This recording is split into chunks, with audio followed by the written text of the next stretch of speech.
Now, the efficiency with which a nation is able to put its economic resources into use is directly proportional to the rate of that nation's potential economic growth. This is because of the significant impact it has on the economy. The question of how government can best increase its revenue should take precedence over all other concerns. To ensure the health of the economy as a whole, it is necessary that different parts of the economy reduce sufficient amounts to produce sufficient amount of revenue. Prior to 1970, agriculture and natural resources such as coal, iron ore, and tin were important to Nigeria's economy. The discovery of crude oil in the 1970s brought about significant shifts in the organizational framework of the Nigerian economy. Now that the IMF and World Bank is saying categorically that Nigeria must prioritize the growth of non-oil segment of the economy to address some of the revenue challenges faced by the various governments at this time. Dr. Bamidele Ayemibo is famously called the export doctor. He is a renowned author, international business coach, a keynote speaker, international business development expert, and an outstanding AFCFTA ambassador, a doyen of international trade and finance education in Nigeria. He's the lead consultant, 3T Impex Consulting. Thank you so much. It's good to have you in the studio. Good afternoon. How are you? Very well. It's good to really have you here. Thank you for your time. Thank you for having me. Yes, I think when I saw this speech, I spoke with you saying that the IMF is saying we must prioritize non-oil sector growth. This is not news to Nigeria. I think we've been having this kind of discussions before now. But what do you think is different about this, particularly at this time we find ourselves? It's coming from people that the government listens to. Because they respect their view and opinion, and what they say about your country also is important because other people around the world are listening to what World Bank and IMF is saying. So I'm hoping that the government will definitely do something about it now, knowing fully well that, they gave the priority on the export sector, help the vulnerable, and also make the business environment ready. So priority on the export sector, coming from IMF, I think, is very necessary. I have advocated that I think the president also need to, there's this thing around body language. So I believe, even though probably the government have it in mind, but the president talking about it regularly, I believe will make some of the ministers and all the lieutenants to probably begin to take knowledge export very serious. I think it should be our priority right now because of the issue we're having with FX. Are we harnessing it as we should? That is the challenge, because we talk about all of this. I've been able to see just recently, I think Export Hub or so, they talked about 10 containers. We're celebrating that. I feel we can do better than that. Okay, no, what I was trying to do was they are trying to create, just pretty much supporting what NEPC is doing. They are one of the export trade house that's NEPC license for China market or the Chinese market. So what they did at that event basically is to publicize the services they are rendering to businesses that want to go into export market. Of course, what they're doing for me is how you call it now is better late than never, and I bet it's better than none. The fact that they have started make a lot of sense, and they're trying to increase the volume. So the 10 container in question is just to show that look, we started. We're not just talking theory; we are doing it. That's what they're practical. Trying to practical.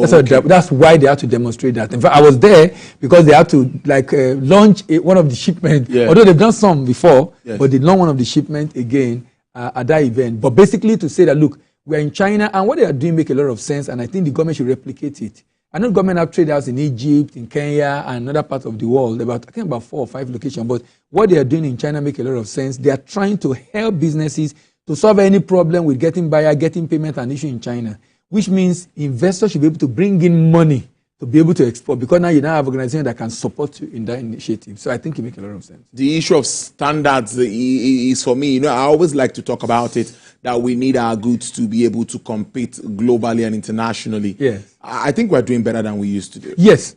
In fact, with what I'm seeing now, number one, the fact that awareness is increasing. Number two, NAFDAC is stepping up their responsibility and trying to put policies in place, even though the industry is trying to help them adjust in a way that it doesn't kill business. But the fact that they are picking up that responsibility make a lot of sense.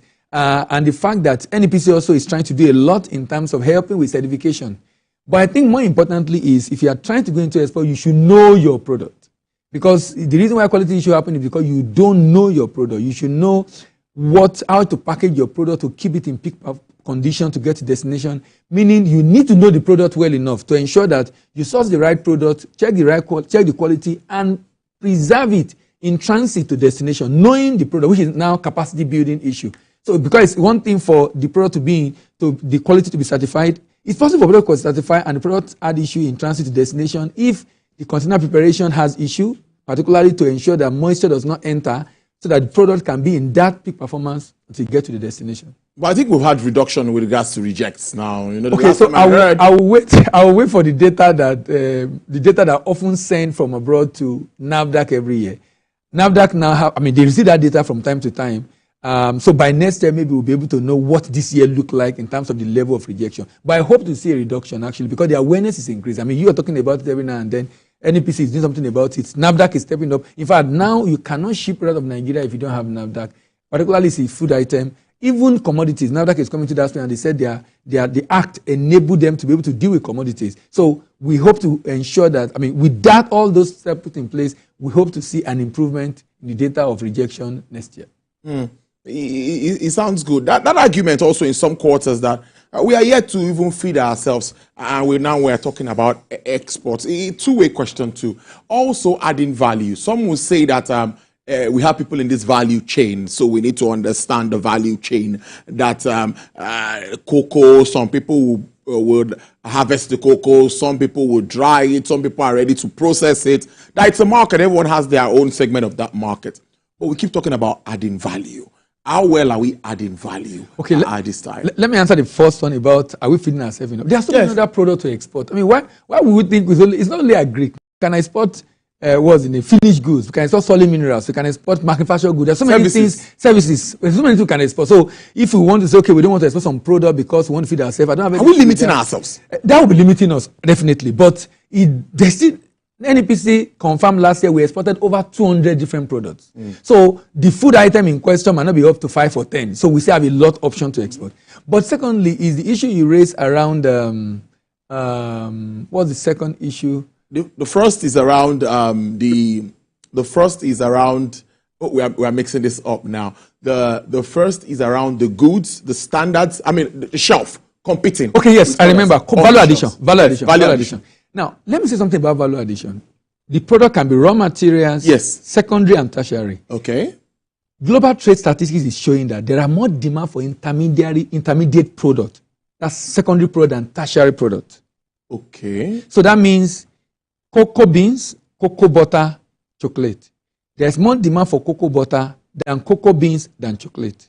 Okay. Shea nut, shea butter, cosmetics. There's more demand for shea butter than shea nut than cosmetics. The reason is because a number of countries, because of sustainability issues, they are concerned about processing primary product in their country. So they would rather you send secondary product so that they will process to finished product. So the intermediate product demand in the world, global trade is about 24-25 trillion. About 50% of that is intermediate product. So the primary and tertiary products is sharing about 20-30% that is left. So if you are thinking of value addition, we might not necessarily take it back to the end, which is finished product. Probably we should just stop at intermediate products that have huge demand, because the goal is for us to generate FX, right? So let's look at the area where we'll be able to get the volume of FX by not necessarily waiting till we do the finished product. So value addition, definitely. Africa is doing a lot of shipment, but we're earning so little because of value addition. Immediately we begin to add value, of course we make more money from the export we are doing from Africa. The AFCFTA that we've been talking about, that was in the news for so long. I'm not seeing us take very good advantage of this. I don't know, in my own assessment as a journalist. And recently I read from Mr. Olusegun Awolowo, and he's very, when it comes to this segment, he's a major player. He's the chairman. He's the chairman of that committee on AFCFTA. He said Forex crisis is stalling Nigeria's participation in the $3.4 trillion AFCFTA exporters are not in that market. Now, what do you think about the FX angle of this too? FX for an exporter is two sides of the same coin. It has positive, it has negative. Now, if I'm a manufacturer and major input is imported, I will have issue with FX because I now have to source for FX to be able to fund it. But immediately I begin to export, also as a manufacturer, I should now begin to get FX. Even if I can't meet all my demand for FX, I get FX that is growing over time. So FX is a challenge, but it's also a blessing in disguise for export. I mean, the CBN governor talked about it. I know people have also talked about it. The fact that some countries try to manipulate their currency, they've been accused of manipulating currency. I think China and Japan by US. The fact that they want to ensure that they are more competitive in the export market. So, FX have its challenge, no doubt, particularly for manufacturers. But if manufacturers begin to take export more seriously also, they will be able to get at least some of the forex required without necessarily relying 100% on the government or other sources for FX, so that they will be able to now become more competitive in the shipment, the production or manufacturing of their product in Nigeria. But for those that their product is not being exported and they are dealing locally, there will be a challenge. Now, on AFCFTA, manufactured good is what we must focus on. So manufacturers definitely are affected by dollar. And the dollar issue because in AFCFTA, many of them have not started exporting under AFCFTA. If you are going to take advantage of AFCFTA, dollar will affect them definitely, because many of them don't have forex enough, which is also, again, the call for trying to begin to consider FX. In fact, at that event, one of the chairman, I think it's Aspanda group of traders, saying that a number of people are parking their load and leaving Lagos for the village because they can't trade again. They have cash, they have naira, but they can't sell what they used to sell because nobody is buying, the price is too high. But the fact is that as an importer, either manufacturing or trading, you can also begin to export different commodity or product from Nigeria and generate FX, and then use the FX to fund your import transaction. So this brings me to the issue of currency again. I think the AFCFTA thing was to strengthen ties, or is meant to strengthen ties between African countries, and of course, it's a big market. And the fear was Nigeria shouldn't become a dumping ground. I heard that argument. I spoke to the DG of Manufacturers Association of Nigeria on this issue and other players in the industry. So, considering our challenge, our peculiarities as a country, what do you now make of the positives for us? Because many say Nigeria might not get the best of it. Remember AGOA, if you can even tell us, did we tap into that market? Okay, so AGOA, ETLS, Equatorial Trade Investment Scheme, AFCFTA, they are all different agreements, although AGOA is a unilateral law of US to support Sub-Saharan Africa, but ETLS and AFCFTA are free trade agreement that is supposed to. Now, I agree with you. The issue we had with AGOA is what affected ETLS. And I'm afraid it might affect AFCFTA. If we don't do something, we should have learned our lesson from AGOA and ETLS. I describe AGOA like this. It's like giving a well-garnished chicken lap to a child that does not have teeth. So how does he appreciate the value? So that's exactly what happened under AGOA. The market is huge. $1 trillion market. US is the largest importer in the world. And they are ready to buy our product, but we don't have what it takes to be able to take advantage of that market. One of the issues is export readiness on the part of a number of businesses coming in and not able to continue. Another thing is government support. Government support in this case will be, look at some of the things I think we can do in Nigeria, which some countries have done.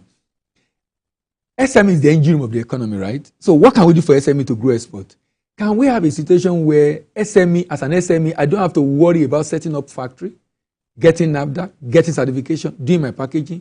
Why can't let's say I want to export chocolate. Yeah. I can take my cocoa to a factory. This factory, I will just tell them what I want, specification, what I want, and I'll bring the raw material, and they will manufacture this thing and package it. In 2 weeks, based on the quantity of cocoa I supply, I'm going to come and pick up finished goods to sell locally and export. That's what some countries are doing. What this does is help the business. You have taken up the production out. It's going to focus on marketing and sale. That will help them to be able to grow, because now energy can be channeled at what we really need. But because this factory is very big, it has all the certification required. So quality is never a problem, because it's big enough and it can handle thousands of demand every month, because it's big enough to be able to handle demand for different patterns. It can be in hub, it can be in the geopolitical of the country, and this will help. So we can decide to do this for different agro commodities that we know if we process to this level, there is a demand in the market. These are the kind of support I think we need the government to begin to do to be able to. In addition to this, one of the major payment methods in international trade is open account. In open account, I will ship the goods. Payment will be made after shipment. This poses a risk on exporters. So what some countries are doing for their businesses is to give them export credit insurance. This is what Nexim can do. Nexim has to have a product, but it's not something they do regularly. I don't know why. Maybe they are not well funded. I don't know what the issue is, but it's something they can do. They have the capacity to do it, but I guess it's funded. and government can support. So that means that I can do more shipment because I know I can ensure my export proceed. If I ensure my export proceed, the implication of that is that even if I have issue with delay payment or issue with payment, I can go and claim, and the insurance can always take care of that. During the global financial crisis in 2009, there was issue with issuing letter of credit from Africa. World Bank, IFC came up with an idea working with the European government because they realized that they won't be the businesses were not going to receive LC from Africa because of the global financial crisis. So they came up with the GTFE program, Global Trade Finance Program. You issue an LC from Africa, IFC guarantee it. By IFC guaranteeing it, businesses in Europe are ready to take the LC from Africa because that will help them to keep trading.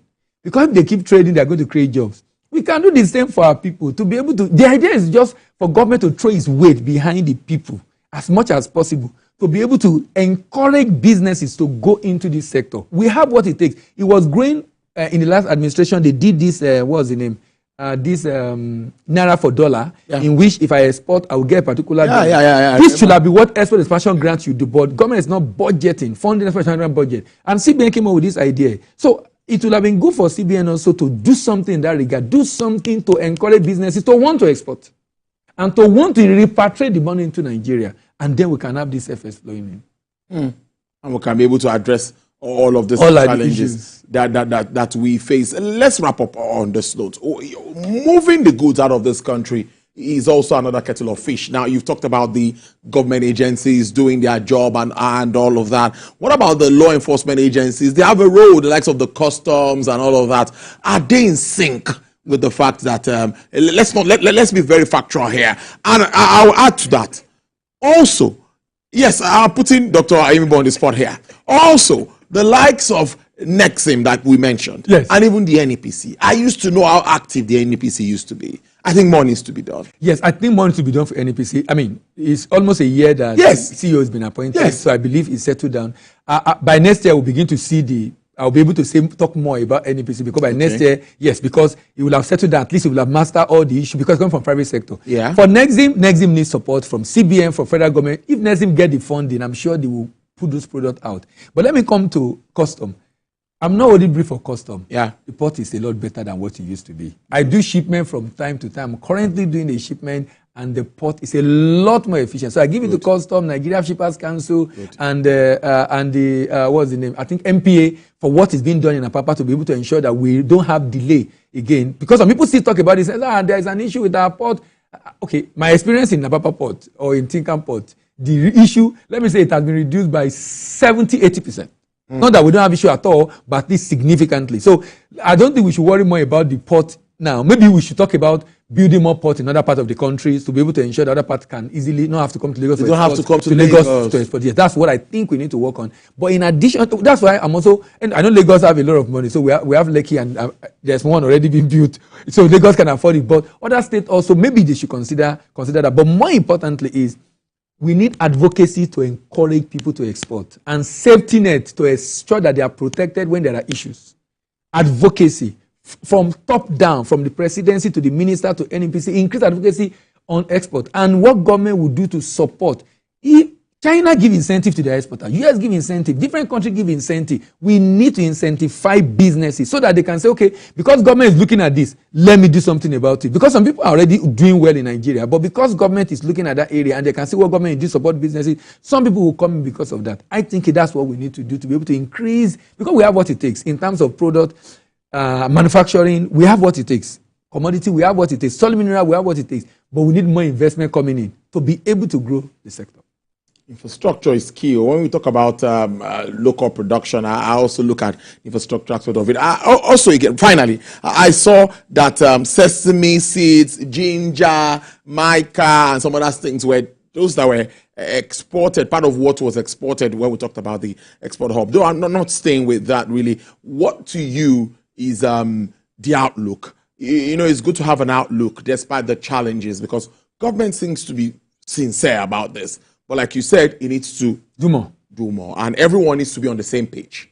The hands need to be on deck, like people would always say. So what is your outlook? If things are done very well, what do you think would happen? If it's business as usual and we continue this way, what do you think will happen as we wrap up 2024? it doesn't look nice. It doesn't look nice because I'm not seeing, there's a way you see movement and you know that, okay, look, and I've been monitoring the data of MBS since the beginning of the year. Yes. I'm not seeing the kind of movement that will let us know that, oh, this will be a better year so far. But into the new year, maybe because of what we are seeing and what IMF is saying, maybe in the plan of the government agency for the new year is something they will be considering. I mean, taking it seriously. But the way it is right now, I see business as usual. I see a slight increase. It's happening already. The reason is because some people are becoming more conscious of the need to export. So, some people are hoping this to get better. Hoping. Hope is not a strategy. We need to get a strategy on ground to be able to do something about this problem. So some businesses are beginning to take it serious. I've been to different programs and I've seen people who are importers, who have not thought of export, but now are beginning to see it because it has become a survivor issue for their business. So because of that, I hope to see some marginal increase, not a major increase the way we should expect, considering the need we have right now. I think that major increase will be a major lift that the government will have to do by advocacy, support, and a number of initiatives that will help encourage businesses to consider this as an option they need to start doing right now. Not just to make money for themselves, which they do, but more importantly also to salvage this economy and increase FX inflow into Nigeria. All right.